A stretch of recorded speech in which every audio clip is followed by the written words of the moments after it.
Hello बच्चों, let's read the question. Select the correct statement for the weak electrolyte. हमें 4 statements दी गई हैं और पूछा है कि इनमें से कौन सी स्टेटमेंट्स हैं जो सही है। ठीक है, हमारी फर्स्ट स्टेटमेंट है they have higher degree of dissociation at higher concentration. उसके बाद है the change in lambda M which is molar conductivity with dilution is due to decrease in the degree of dissociation and number of ion in the solution that contains electrolyte. उसके बाद है lambda m increases steeply on dilution near higher concentration. उसके बाद है हमारा at infinite dilution electrolyte dissociate completely, but at such low concentration the conductivity of solution is low and cannot be measured accurately.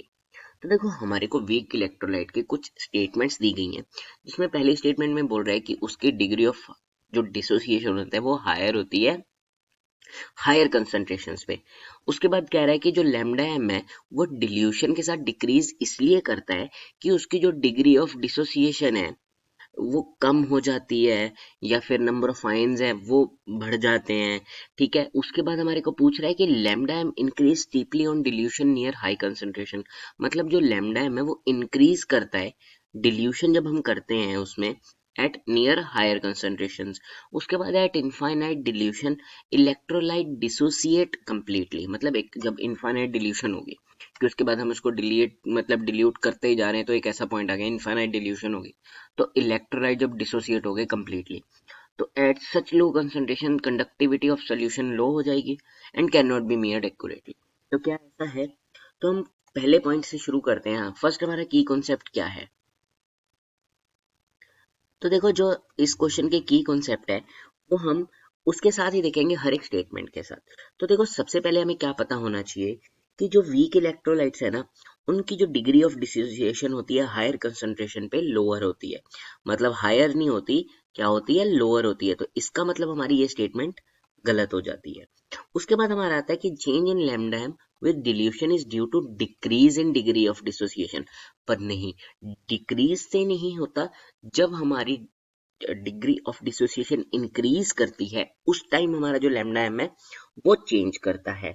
ठीक है, तो यहाँ decrease की जगह क्या आएगा? हमारा इंक्रीज।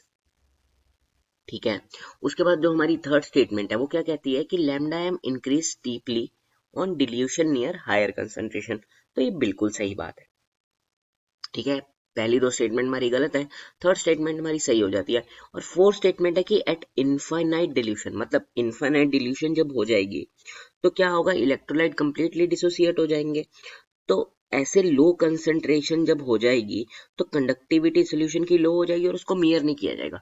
तो बिल्कुल सही बात है। ये तो नॉर्मली भी हम जानते हैं कि जब हमारे आयंस है वो कम हो जाएंगे वॉल्यूम के हिसाब से, तो ऑब्वियसली जब उसकी कंडक्टिविटी कम हो जाएगी तो उसको हम अच्छे से मेजर नहीं कर पाएंगे। तो इसका मतलब जो हमारे ऑप्शन सी और डी है वो करेक्ट है। तो देखो, इस क्वेश्चन में हमने क्या सीखा है? सबसे पहले हमने चीज सीखी है कि इनकी जो वीक इलेक्ट्रोलाइट होते हैं उनकी degree of dissociation higher concentration पे क्या होती है? हमारी लो होती है। ठीक है, दूसरी चीज हमने क्या सीखी है कि जो लैम्डा एम का चेंज होता है वो क्यों होता है? कि इंक्रीज हो, जब हमारा इंक्रीज हो डिग्री ऑफ डिसोसिएशन तब लैम्डा एम चेंज होता है। थर्ड चीज हमने क्या सीखी? जो लैम्डा एम है वो इंक्रीज करता है कब? जब हम डिल्यूशन करते रहते हैं। और कहाँ पे इंक्रीज करेगा? Near higher concentration. ठीक है, उसके बाद हमारा आता है एट इनफाइनाइट डिल्यूशन। जब हम इनफाइनाइट डिल्यूशन करते ही जाएंगे तो क्या होंगे? इलेक्ट्रोलाइट डिसोसिएट हो जाएंगे कंप्लीटली। पर ऐसी लो कंसंट्रेशन पे कंडक्टिविटी हमारी क्या होगी? ये लो कंसंट्रेशन किस चीज की है? इलेक्ट्रोलाइट, मतलब जो उसमें चार्ज समझ लो, आयन समझ लो, उनकी कंसंट्रेशन लो होगी। जब हम उसमें डिल्यूट करी जा रहे हैं उसको, मतलब समझ लो पानी डाल ली जा रहे हैं, किसी चीज में डाल ली जा रहे हैं, तो उसकी कंडक्टिविटी लो हो गई। और कंडक्टिविटी लो हो गई तो उसके कारण क्या हो गया? उसको हम जो मेयर करना है हमारे को कंडक्टिविटी को, मुश्किल हो गया। तो ये हमारी दो ऑप्शन सही हो जाती हैं। ठीक है, I hope you understand it well. Best of luck.